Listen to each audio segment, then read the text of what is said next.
I delved back into the book outlet mine, and boy did I find a bunch of stuff to show here for you guys, so stay tuned to find out what I picked out.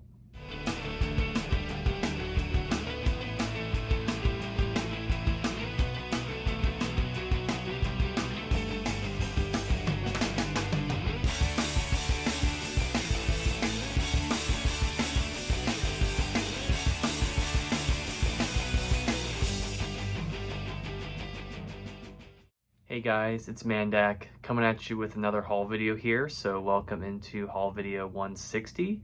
I do apologize that these hauls have been kind of spread out pretty far apart here, but yeah, I looked over and I noticed that I had basically 2 hauls worth of stuff to show you guys. So um, I'll be releasing at least 2 more videos here, so 160 and 161. So definitely stay tuned to see what those hauls are all about. But yeah, hope you guys have been having a great day, week, month, and year as always. And like I said in the top of the video, this is a lot of book outlet 1 stuff, so I'll show that here. Also grabbed a couple of Lego sets and other buildable things along the way too. So yeah, we'll go ahead and get into it. And as always, we will start with the comics.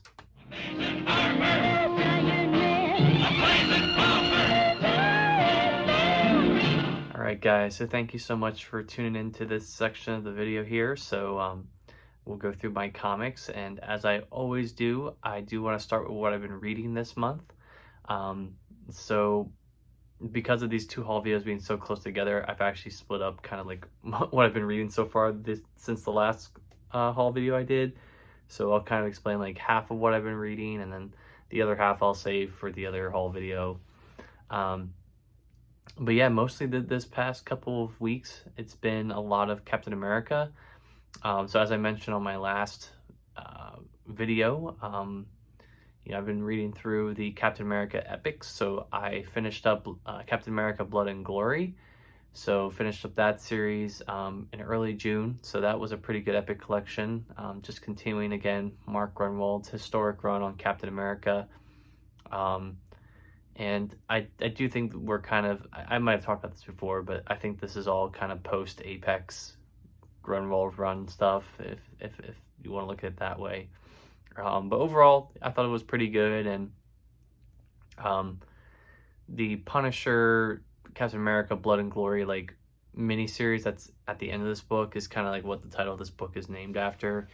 I thought it was alright. It wasn't really that entertaining to me. It was somewhat convoluted in a lot of ways, like just the whole premise of what the story was about, so just kind of hard to follow in that regard. But like I said, overall kind of happy I read that, though. I was more invested in like the Captain America single issues than the actual like mini series, if that makes sense. But there's that.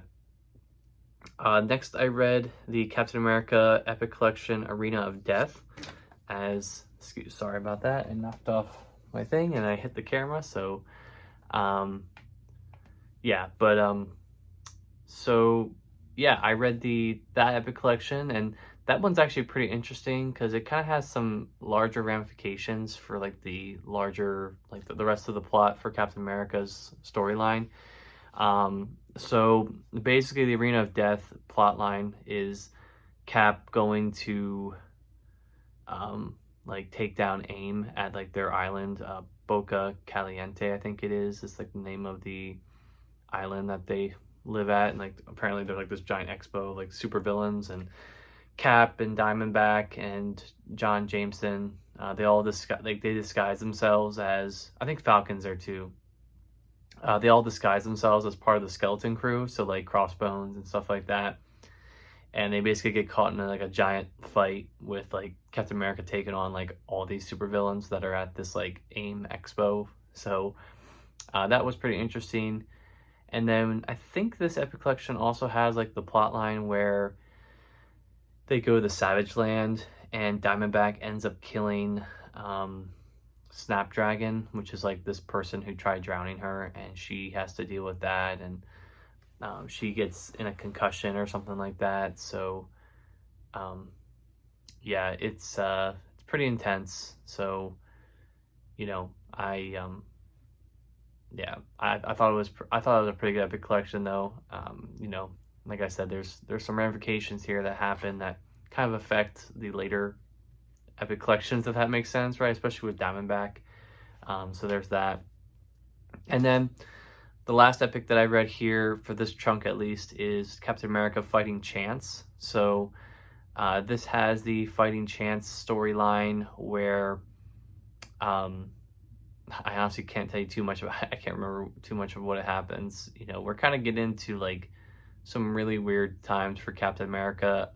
This is kind of right before he gets the armor because his super soldier serum is starting to wear down on him. I think this epic collection is where he finds out that like the super soldier serum is like prematurely like aging him and like eventually going to paralyze him. So that's why he eventually takes on the armor. But yeah, not really too much great stuff to write on home here about, but I can tell you it was definitely a quick read. You know, we're kind of getting to the mid 90s here, and you can definitely start to see like the emphasis of art taking over in lieu of plot and storyline, if that makes sense. So yeah, that's kind of where that epic collection's at. So, you know, I would say like if you're looking to like get Cliff Note stuff of Grunwald, I feel like most of the stuff might be skippable for you, but for a completionist like myself who wants to read like every single Cap issue, having these runs is great. You know, I just wanted to read all of Grunwald's run through and you know, just determine for myself what I feel about it. You know, even with some of the poor writing, there is still like some really great plot points and some good character moments sprinkled in there with like Cap and Diamondback and you know, stuff like that. So I think that's pretty interesting to look at there too. The next two books, or two like a series of books that I've read, I read Snow Angels by Jeff Lemire, and I forget what I think the artist name is Jock, I want to say.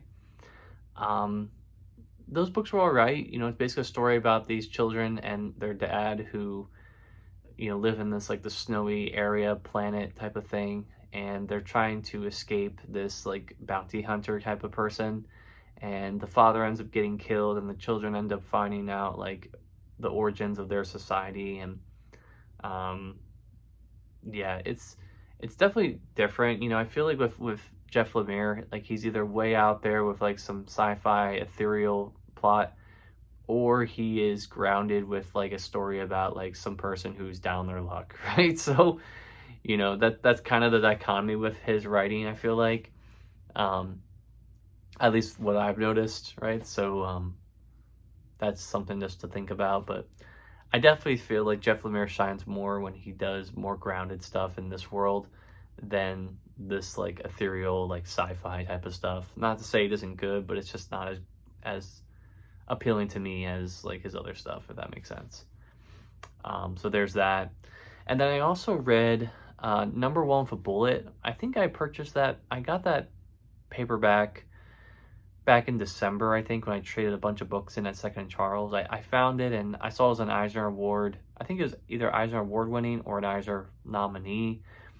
It's basically about this like publicist, or this person that works for like this company that basically has one of her like sex tapes leaked, and she, you know, and it's all through this person, this like number one fan she has, and that's the name of that's kind of why the book's called Number One for Bullet, because they're the person who kind of leaks her sex tape, and you know, the whole rest of the book is her trying to find out who it is, and there's this mystery element to it and crime element to it. So I thought it was all right. Again, I just felt like it kind of gets a little bogged down by just some of the characters and stuff like that. You know, but I think it's worth a read. Obviously, it's good enough to get an Eisner Award nomination, so I think it's definitely worth your time to check it out. But I wouldn't pay full price for it. I would just, you know, wait and see what's going on. But yeah, so that's that, and you know, those are all my books I've read. So like I said, you know, I'll share the rest of the stuff I've been reading so far in in my next haul whenever I film that, but like I said, I just want to split them up for the sake of this segment of my video. But 8-minute intro aside, we'll go ahead and get into the books I've bought. So as I mentioned, I went back to Book Outlet One, which is a website I've talked about before on this channel. It's a third-party, like, retail, not third-party, but I guess like a book retailer that kind of sells like remaindered books and books that just haven't sold well, or books that are on steep discounts. They kind of just roll those in, and it's kind of like a bargain book website, if that makes sense. And I remember I was actually in Atlanta for work, and it was a while since I actually looked on the website to see what was available. And so I checked it out, and I actually ran across a bunch of things that I was willing to try and check out. And I actually had a coupon to use, so I figured I'd use that too. So a bunch of these books are kind of random stuff. Nothing from, I think only one book from the major two publishers, DC and Marvel, but I have stuff here from Dark Horse, Boom Comics, just a bunch of different things that I thought would be appealing. And hey, I read it once and maybe sell it back, right, to Second & Charles, as I normally do, just kind of turn over my, the stuff that I own. But yeah, anyways, we'll go ahead and get into it, starting with the first thing here. So this is the thumbnail for this haul video here, and that is Tetris, the games we play, or the games people play. So this was interesting here. This is kind of a little history graphic novel of Tetris. So growing up, I used to play Tetris a lot on my dad's Game Boy, and now that I have a Nintendo Switch, I can actually play it on the Nintendo Switch Online, like Game Boy extension pack type of thing. So that's really cool to be able to play it on there. But just an interesting little graphic novel here of this history of Tetris, and it's all in yellow, black, and white. So I think that's an interesting little color choice there. But yeah, I think this will be a nice fun read here. And like I said, I'm interested in the premise of it, and I think it's gonna be a fun read. So we'll see how that goes. The next book I bought here, again, another graphic novel. This was one that I was very interested in because back in 8th grade, I actually read this book for school, and always found it appealing. It was kind of like my first introduction into like a dystopian type novel. Obviously before Catch-22 and 1984 and all those other kind of dystopian novel genre type of books. So this book here is Fahrenheit 451 by Ray Bradbury, and this was the graphic novel adaptation by Tim Hamilton. So looking through this, it's a very small book, not too big, but I think the art is actually pretty appealing in here. It kind of reminds me a little bit of Sean Phillips, and I don't know if this is drawn by, I don't know who this is drawn by, but I'm assuming it's drawn and written by Tim Hamilton. So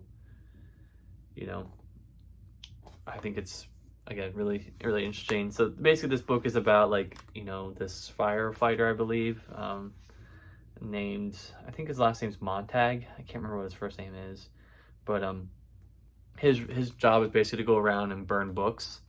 So that's what you kind of see here on the front cover. That's kind of what the new, this new society's role is like the firefighters are basically supposed to go around and destroy books, because books are bad, I guess. It's been a while since I've read it, as I said, back in 8th grade, but I definitely will love to revisit this and reread this and enjoy that. So there's that. Sticking with the theme of fires, found this book. I thought this was a nice graphic novel, and it's interesting. A lot of these books kind of appealed to me from the covers, and before I went and purchased them, I actually have a Goodreads account. So I looked up some of these books on Goodreads just to kind of see what people were saying about them, and this one actually got pretty good reviews from what I saw on Goodreads, so that does matter a lot to me, actually. So that book is A Fire Story. So this is Brian Fees, I want to say, is how you say his last name, or Fies. But basically this is the story of how I think he lost his house in a fire. So some nice, again, some nice graphics going on here, some nice coloring. Nothing too crazy going on here, but I'm kind of interested to see what this story is about and go from there. And it's a nice hardcover here, so yeah, I think this will be a fun little read, and if I hate it, I'll just sell it. So there's that. And again, all these are kind of like small graphic novel type books, so nothing too daunting to get through, if that makes sense. Okay.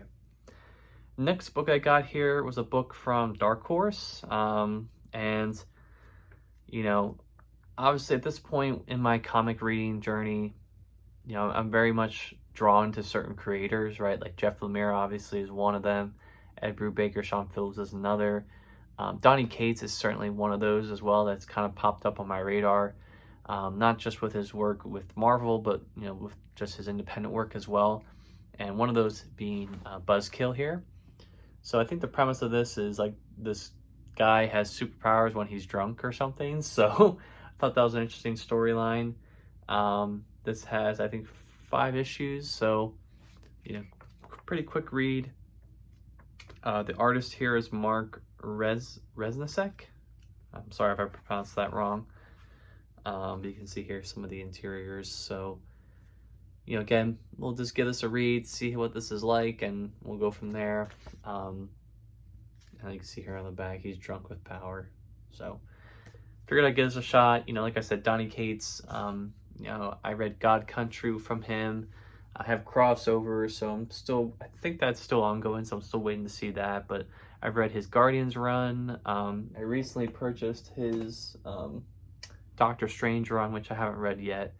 But, you know, just another great writer that I'm looking forward to reading his independent work of, for sure.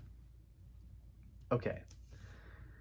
Next book here, again, another creator that I'm kind of been drawn to, especially considering that he wrote one of my favorite characters and probably has one of the best Iron Man runs of recent time here, and that's Chris Cantwell. And this book very much interests me because, you know, I'm very much into conspiracy theories and just some, you know, just U.S. history in general with certain things. And that book is Regarding the Matter of Oswald's Body. So this is about, you know, Lee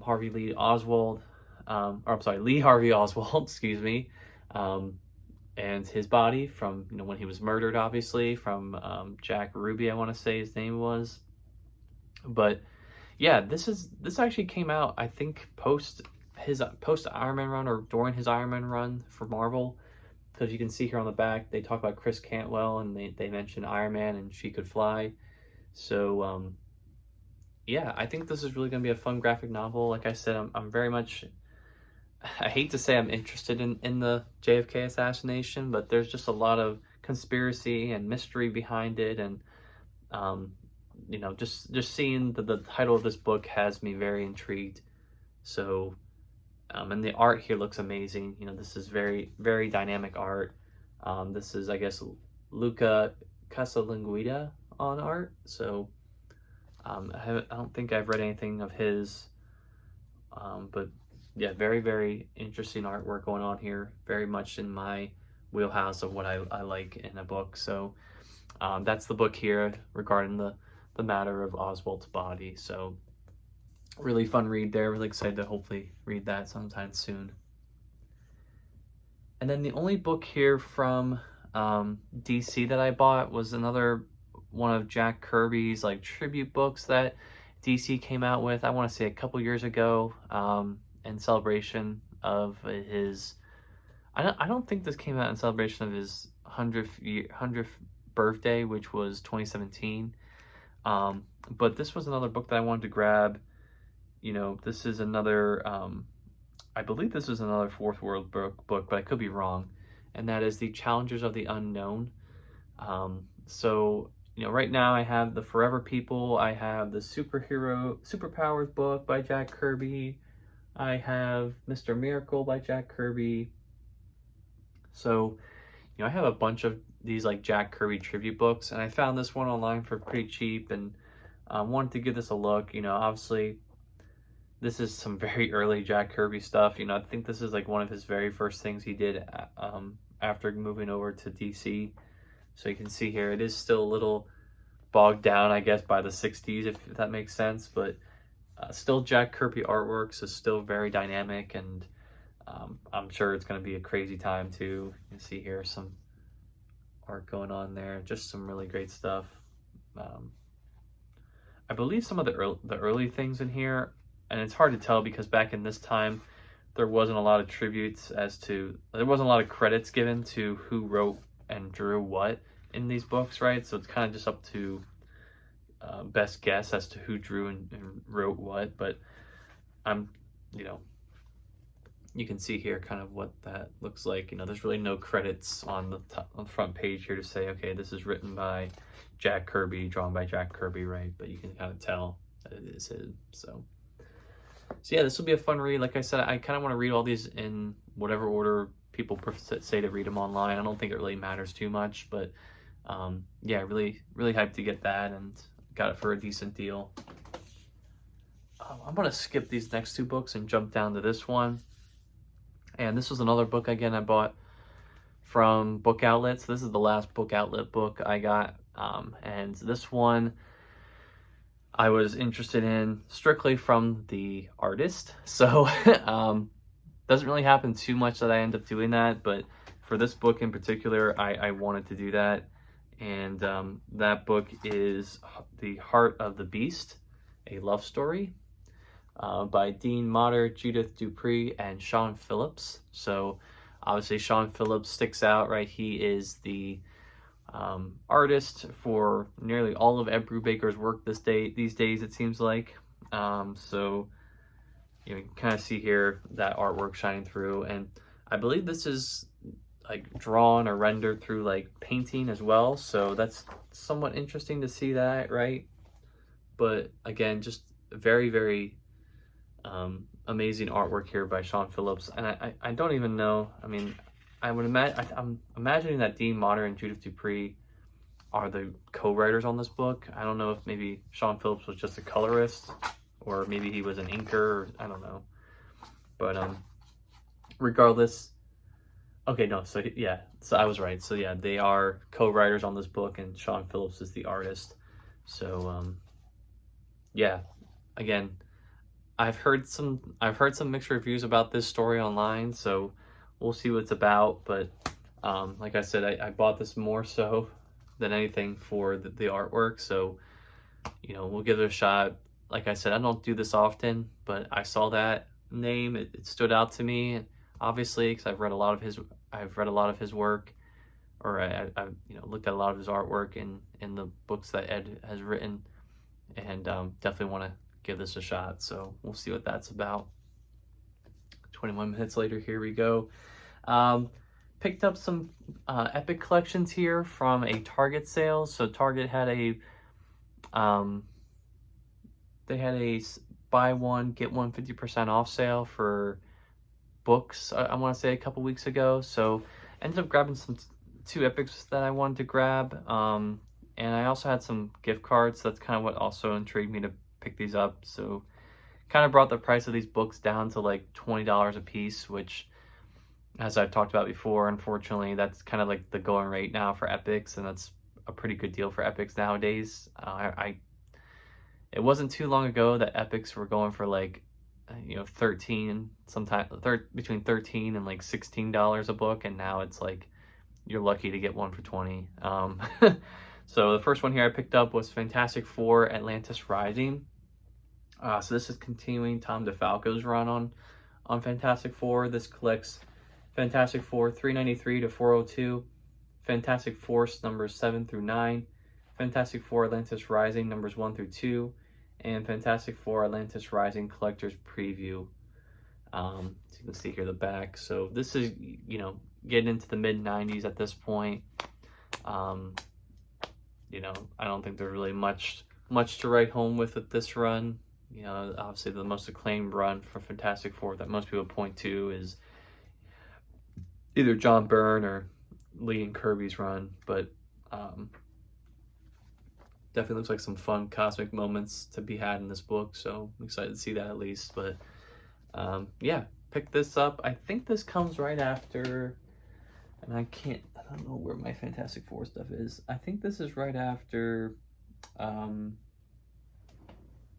can't remember, it's kind of hidden, but this might be like one of the very last epics to come out for Fantastic Four, like in terms of chronologically, like where it lands. So I could be wrong. There might be one more after this, but yeah, this is really getting towards the tail end of this, because only a couple years after this is where we get into the Heroes Reborn era, and then we get into Heroes Return because Heroes Reborn sucked. So yeah, but really excited to get this for a decent price there. This next one I bought here, more so for completionist sake, was the second Doctor Strange Epic Collection, I, Dormammu. This collects Strange Tales numbers 147 through 168, and then Strange Tales gets renamed to the Doctor Strange series, so that continues with the numbering 169 to 179, Avenger 61, and material from Not Brand Ek number 13. So, you know, obviously this is post Steve Ditko's run, Steve Ditko and Stan Lee's run on Doctor Strange. So if you're not, you know, if you're looking for Steve Ditko stuff, that's obviously all in the first epic and also in the first omnibus. So if you're interested in that, definitely go pick that up. But this was a gap I had, you know, because I believe A Separate Reality, I have it right here on my shelf, so let me check. Yep. A Separate Reality Epic Collection is the third one. So when I was reading my read-through, my readathon of Doctor Strange in preparation for Multiverse of Madness, I kind of just started there, the third epic, because I'd already previously read the first epic like a while ago. So this was kind of that gap of material that I was missing when I read that first original like read-through. So I was missing the gap between Ditko stuff and then, you know, I want to say it was like Englehart, and I mean, I can't remember who was writing Doctor Strange at that point. I know Gene Colan, I think, was doing art for that book for a time there. But you can see here just a bunch of different writers and artists on this book.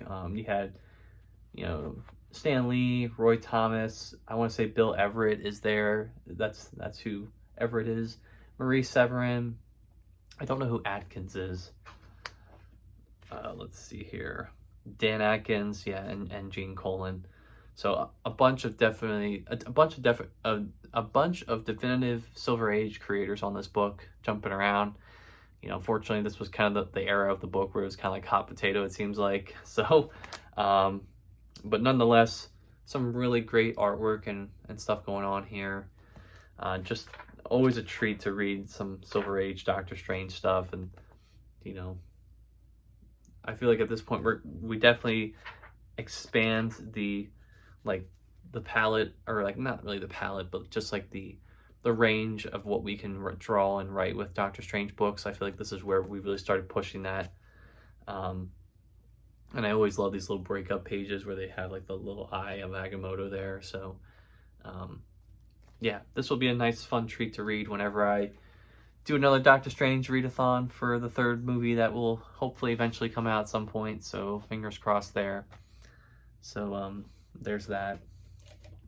All right, and then the last chunk of books I have here are all from the same series, and I just want to give a huge shout out to my friend Vince for giving these to me. So, you know, he gifted these to me free of charge. Nothing, you know, didn't expect anything for me in return, which I'm very grateful for. You know, obviously I was prepared to pay him a good amount of money for these books, but he gave this as an early gift for my, you know, Monica and I's wedding. So I really appreciative of him for that. And that series is The Boys by Garth Ennis and Derek Robertson. So obviously this show has a lot larger following now because of the Prime series TV show that has come out in the last couple of years. And these omnibus, I believe, only came out a couple years ago at this point too. So, you know, just very excited to get this, and obviously this is also written, or this is also produced by the company that Vince works for, Dynamite. So really cool to see that too. But you can see here the first omnibus, just a lot of stuff. I'll try not to keep it as PG as I can, but you can see here some of the artwork here on the inside. But yeah, these are beautiful books. This is definitely rated mature, so if you're you know, if you're a 10-year-old, definitely don't recommend you reading this and watching this, or and watching the show. Obviously, there's probably a lot of graphic stuff going on there too. But yeah, so really hyped to get this, and we'll see how this goes. So there's that. And then the second, so he basically gave me all 3 omnibus here. So this is the second one here. So again, I don't really know too much about this book other than the fact that it's kind of like a parody on like superhero genres and stuff like that. It's kind of showing like, you know, all these characters are kind of like anti-heroes, and they're definitely like parodies of certain, you know, heroes like Superman and Captain America and Wonder Woman and stuff like that. So, you know, but you can see here the cover roll in the back, and that's the second volume there. And then the last volume here is, I do apologize, I don't know exactly what material is collected in each of these, but I believe there's like maybe at least like 80 or 90 issues maybe. I can't remember how many there are. But you can see here the third omnibus. And I remember when these were coming out, you know, they actually were selling like signed copies of these by Garth Ennis, and they were like going for like $50 more or something. And I was like, this is just insane, because I think cover on these was, okay, so they were 100 cover, which actually is not too bad for an omnibus of this size. So, but yeah, we got this now, so I'll be able to read that at some point and enjoy it. You know, obviously with Garth Ennis, I read, I want to say at least 3 years ago at this point, I read through his Punisher Max series. Really enjoyed that. Definitely was a little slow out of the gate, but I definitely think it caught a lot of steam towards the end. Just a lot of really crazy storylines and a lot of interesting things going on with some of those storylines. I just, there's too many to remember, but yeah, just a lot of crazy stuff going on, and definitely a run that, you know, if you're a Punisher fan, would highly recommend. It's definitely the premise of the character in the Netflix shows, and hopefully someday here in the MCU. So yeah, there's that. So, but 30 minutes later, that is my haul here for this comic book segment of the video here. So we'll go ahead and get into the Lego section, and we'll go from there. So stay tuned.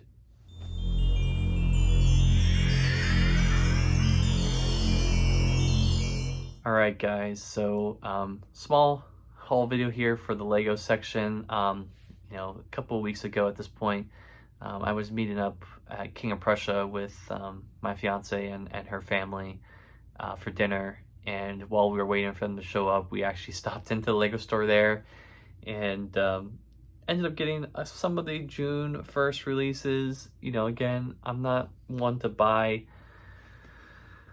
a lot of sets right upon release. Usually I'm the one who likes to wait until the next wave of sets come through, and then we get the discounted stuff. So that's worked out for me in the past, and I certainly have enough backlog as it is, so I don't need to be going out and buying more.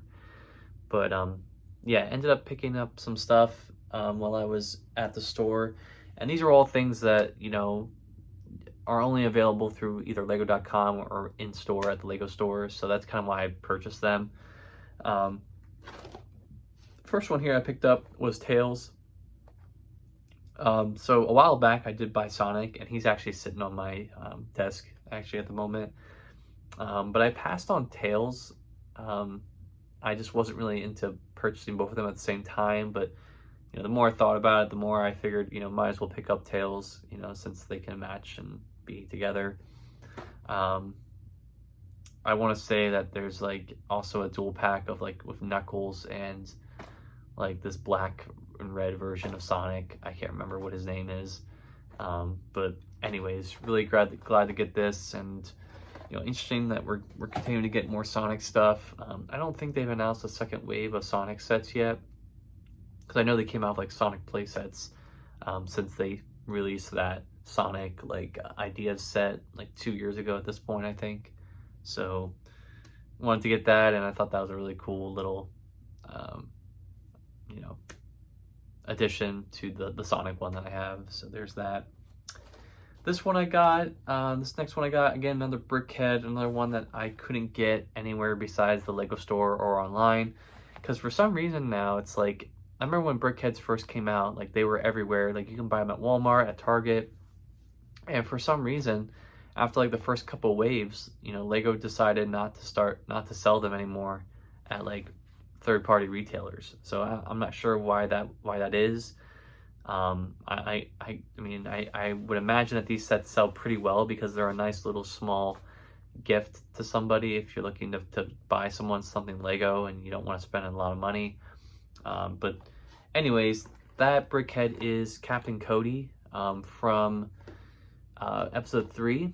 So this was a Brickhead that I know a lot of people were wanting for a while. A couple years ago, we finally got a Phase 2 Captain Cody figure in the ATTE, excuse me.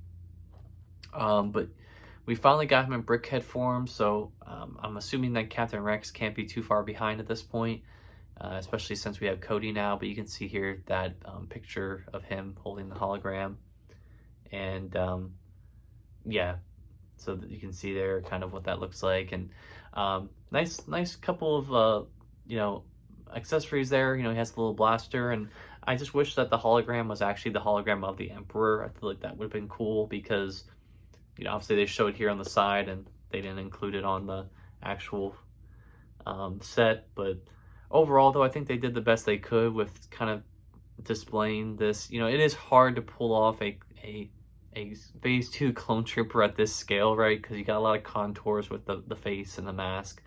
But I definitely think they did their best, and that's all that really matters to me. So really excited to get that. You know, we'll get that a build at some point and place them here with my Star Wars sets, or maybe somewhere else, who knows.